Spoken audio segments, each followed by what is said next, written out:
Welcome back, everybody. So this is going to be the watch list for Tuesday, May 27th, because we are actually closed for the Memorial Day holiday on Monday. So there won't be any trading, but picking up on Tuesday, a couple things that we're going to want to watch is before the bell rings, we're going to have durable good orders and then durable goods minus transportation. So we'll just kind of want to watch and see what the overall supply and demand with that is. And then we're also going to have the Case-Shiller Home Price Index for the 20 major metropolitan cities across the United States.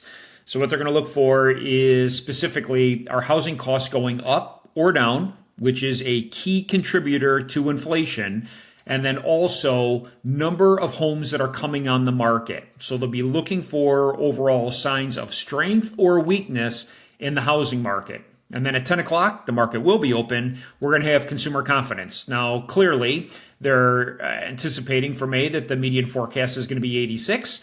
My guess is it's probably going to come in lower than expected. And that's what we've been seeing over the last three releases of this number.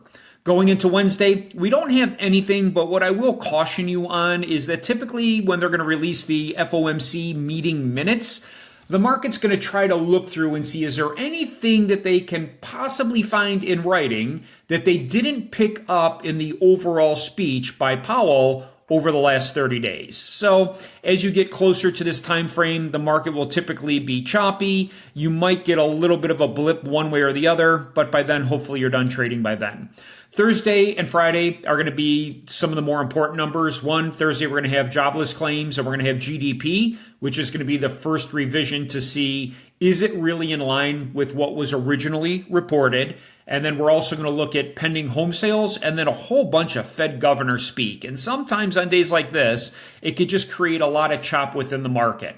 But more importantly, let's go into Friday, personal income numbers, consumer spending. So are consumers spending like they have been in the past? My guess is, again, we're going to have a fairly light number here. And where you're seeing consumer spending come in is going to be on some of the discretionary items like travel, which is why hotels, airlines, some of the things that are more discretionary in nature have been coming in because they are lowering overall guidance. Individuals traveling outside of the United States has definitely waned from where it was 3 and 6 months ago with tariffs. A lot of it not knowing exactly how Americans will be perceived as they go to other countries, whether they're in the UK, they go to Mexico, they go to Canada.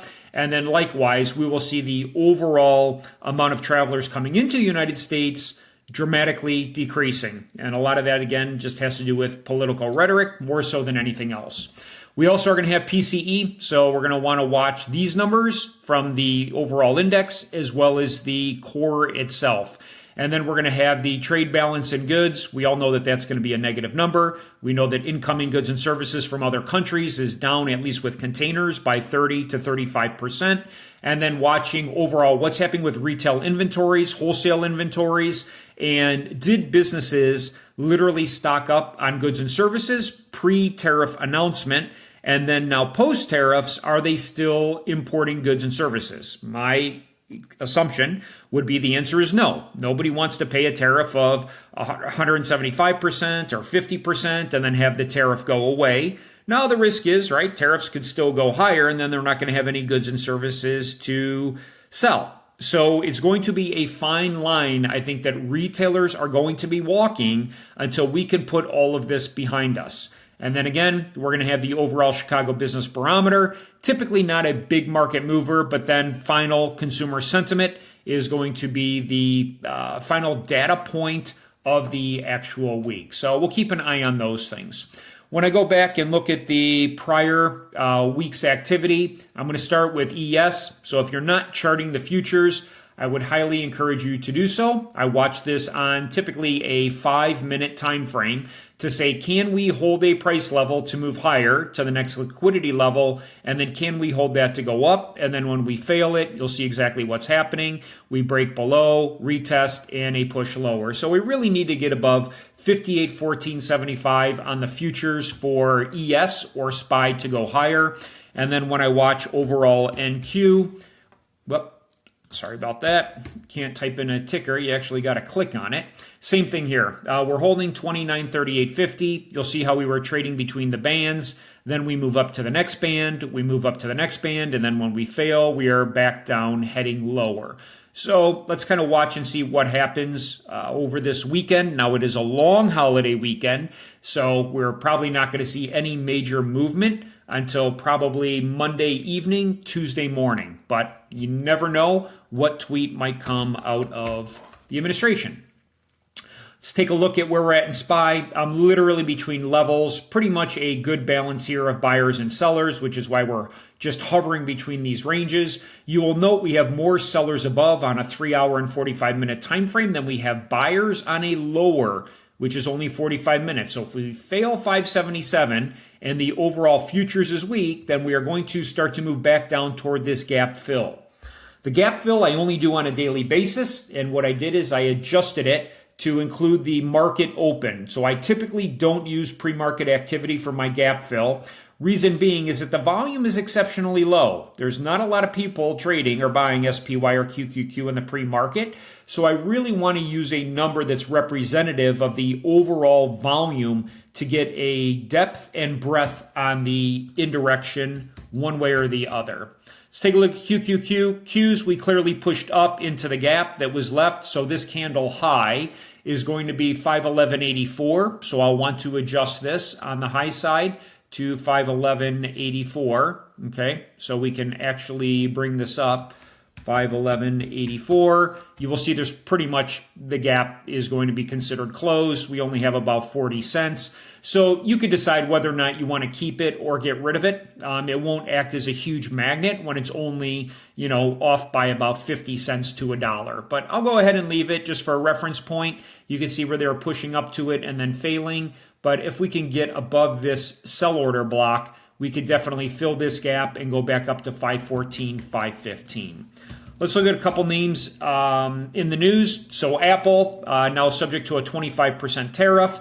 They were previously exempted, but there was some strife around the fact that they were going to move from manufacturing from China to India. And the president said, no, you're not. You're going to move everything back to the United States, which we all know is completely infeasible. It's not even possible to move production back to the United States. It would take them literally probably 5 to 10 years to do that. And the average iPhone would go from $1,000 up to $3,000. So we can argue, is it right? Is it wrong?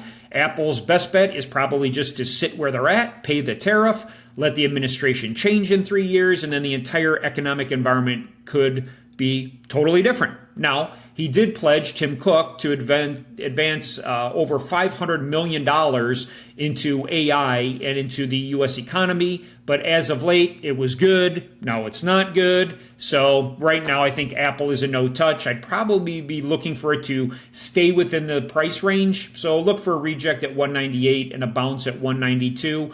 If we get back up to 202, definitely a good short area. You can see that's exactly what happened. Going back to Thursday, and then again, the specific tariff news that hit Apple directly wiped out about $70 billion of market cap. So this one, I don't think people are going to bail on it because it is the largest stock in pretty much every hedge fund, every mutual fund, every municipality is holding it, unions are holding it. But probably not a lot of upside unless the president removes the 25% special tariff for Apple. Let's look at Amazon. Amazon, kind of the same thing. So in the pre-market, they had pushed down into the gap. I did realign the gap to the market open, but pushing up to our 202 level, again, probably a reject here. We're holding this 200, which is psychological in nature. So on Friday, we pushed up above it. We used it as support to go up to the 202. We pushed back down in the market close post hours. So if we could hold 200, I think, again, with some strength back up to 201. If not, I'd definitely be looking this to go short down to 198 and change. So just play between the bands, right? You can see what the market's doing. It holds the band or it loses the band, loses it, retests it, and it goes down. So we still do have that gap filled to the downside if we just get more uncertainty, and definitely be watching the bond market. Google, same exact thing, just literally trading back and forth between the price levels. So we're pretty much in an overall low level of demand. But if they can't get above 168 and we could fail this lower level, okay, which is where the buyers are currently sitting, and so I'll keep that as a blue level because it's interim of 167.66, then I definitely think that we go down to 167, we fail that, and then we're going down to 165. So a lot of volatility back and forth, but you really want to see a push up to then go short, knowing that we have a fair amount of sellers up here. So let's go ahead and save that layout. We got that. Let's take a look at Meta. Meta's kind of the exact same thing, although this one has been a bit stronger, but we do have a gap fill below. So we got a nice bounce off the gap fill on Friday morning. Market ate up some of the gains, and then again into the market close, which is what they've been doing the last several days. They send it down in the pre-market, they buy it up, and then right before the close, they sell it off again. Now we are in a fair amount of overall demand on at least a 1 hour time frame, some 45 minutes. But if you're going to go long, I'd really like to see this come down to 622 and then push back up to the 636 level. Let's take a look at Microsoft. Another one. And I've been watching the tech stocks because they're a lot more predictable and easier to trade, right? They're respecting their price levels. They hold them or they fail them, and then they send it lower. So this one, again, 450, we have a fair amount of buyers. Demand was forming after the market close. We know we have a price level here, so we can definitely take that one long back up to 455. These are low levels of overall sellers. So again, I would watch Microsoft on the open at this 450. Again, a nice round number that the market likes to look at. Amazon at 200, Microsoft at 450, Apple at 200. Really watching those will give you a little bit more insight as to psychologically where is the market going. When we look at Tesla, fix that ticker symbol. Again, holding right at this price level. They were able to bounce it here after we got through the noise of the market open. But if, again, you look and you could say from an overall confluence perspective, they really don't want to send this lower, at least on Friday, below 334, right? I mean, so just kind of watch as to what the market is doing over and over and over again. Now, where do I have, 1, 2, 3, 4, 5 touch points?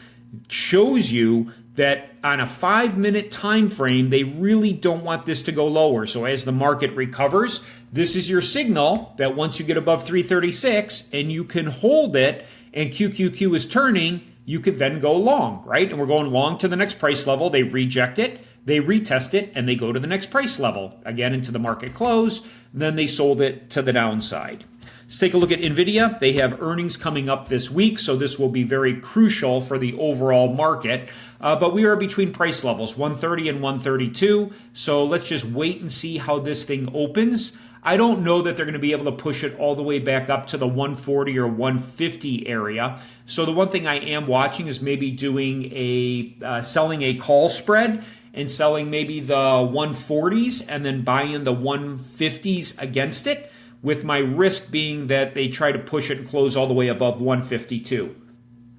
I think NVIDIA is going to probably have decent numbers, but I don't think they're going to be fantastic in the current market environment we're in with all of the distraction to say that this thing's going to pump all the way back up, another 8 or 10%. I think there's probably more room to the downside or selling a credit spread above to actually collect the premium if they disappoint. Now, I believe the move in this is expected 7%, so I would set my call spread credit that I'm going to sell above that level. And, and I would go out at least a week or 2 weeks, okay? I probably wouldn't do it for this week and then let implied volatility collapse the premiums and then buy it back at a discount. Let's look at AMD. Watching the same thing, we're back between these levels, so 109 to 111, pretty clearly defined. We had a gap fill down here at 107 that they bounced it off of in the pre-market. So if we fail below the 109 or we push up to this 111, I would definitely be open to looking for puts. They bounced it, they bounced it, they bounced it, they reject it. They reject it here. So we need to make a decision here at 109 or 111. nothing in between. And then some of the other ones I was playing this week that had good success were Palantir. Palantir really holding this lower level of 120, 120.93. So every time we got here, you could take the bounce, right? And you did fairly well over and over. Great bounce here, great bounce here, great bounce here. I think we have a trend line. So if they reject this trend line on Monday mornings or Tuesday mornings open at this 124.56, 124.78, you could go in puts. Again, because we don't have a lot of buyers, but we have a ton of sellers. So if the market is weak, definitely like Palantir to the downside. The other one that was in the news, lots of talk and movement around, UNH. So we are at the price level pretty much where the new CEO bought, I believe, $25 or $35 million in equity. So as we're coming down here to this 292 level, they bounce it, 292, they bounce it, 292, they bounce it. I don't want to take calls here. I'd like to come back down to 292 and see if they can bounce it. So kind of watch that as a number going forward. And then finally, we'll look at, again, some of the discretionary names, cruise lines, kind of like airlines, right? We are getting back to a point where we were at a pivot high to a pivot low for a possible fib reject, which I like at 22.44, which lines up with my sellers. So if Carnival can get up here, I definitely like puts to the downside. If we hold this level and can eat up all of these sellers, then we could definitely go to the 618 and the 786 to head higher. So keep that. And RCL, Royal Caribbean, kind of on your watch list. Again, we're approaching that 50 fib. 50 fib lines up real nice with 2-hour sellers, 45-minute sellers. They push up here on the open. Again, 242.99. Take some puts, write it back down into where the buyers are at. So with a shortened work week, or because of the holiday, I would definitely advise that you have more of a risk-off scenario just because there's going to be less people at the auction. So you'll see during shortened weeks that the volume typically starts to come in a little bit and is not as robust as a full 5-day trading week, primarily because you have one less day to trade options to be correct or incorrect in your thesis. So with that, everybody, have a phenomenal, safe Memorial Day, and I will see you all Tuesday morning for live trading in the Discord. Take care. I'll see you all soon.